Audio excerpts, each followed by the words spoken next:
வணக்கம் நண்பர்களே. நம்ம பிரிண்டிங் மிஷினரி உருவான வரலாறுலாம் நம்ம பார்த்துட்டு இருக்கோம். அது கூட கட்டிங் மிஷின் அது கூட அதாவது ஆப்செட் கூட என்னென்ன மிஷின்லாம் கூட ஜாயிண்ட் ஆகி உருவாச்சுங்கிறத நம்ம சேர்ந்து பார்க்குறோம். சரியா?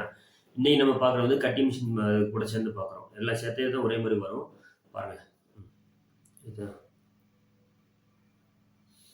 இது கட்டிங் மிஷினில் பழைய மாடல். இது ஃபுல்லாலாம் வச்சு கட் பண்ண முடியாது.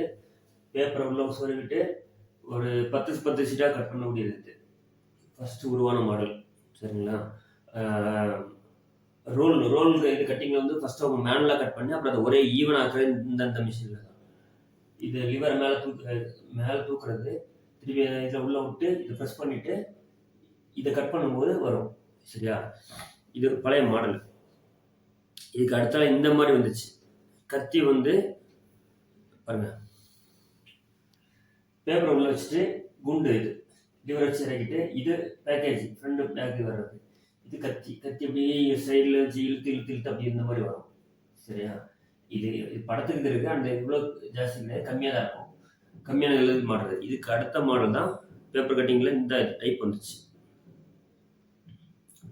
இந்த டைப் கியர் சிஸ்டம் இதில் வந்துச்சு. ஆப்செட் பிரிண்டிங் மிஷினரி எப்படி உருவாகுச்சோ அதே மாதிரி தான் கட்டிங் மிஷினும் அது கூடயே சேர்ந்து அதனோட வேகத்துக்கு ப்ரொடக்ஷன் ஜாஸ்தி ஆக மிஷினோட வேகங்கள் ஜாஸ்தி வேணுங்கிற ஒரு கான்செப்டில் தான் இன்னைக்கு வரைக்கும் அப்படி தான் மாறிட்டு இருக்கு. சரிங்களா? இன்னைக்கு ஹைட்ராலிக்கு நம்ம வேற ப்ரோக்ராம் அது நம்ம நிறைய போயிட்டோம். அதனோட முன்னோடி தான் இந்த மாதிரி கியர் சிஸ்டத்தில் போட்டு பேப்பர் உள்ள வச்சுட்டு இது சுற்றுனா இதில் ஹேண்டில் இருக்கும்.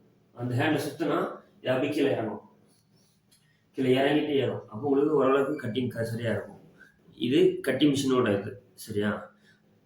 கட்டிங் மிஷினோட வரலாறு இதுக்கு அடுத்து நான் நாளைக்கு ஒரு வீடியோவில் சொல்கிறேன். சரியா? நன்றி.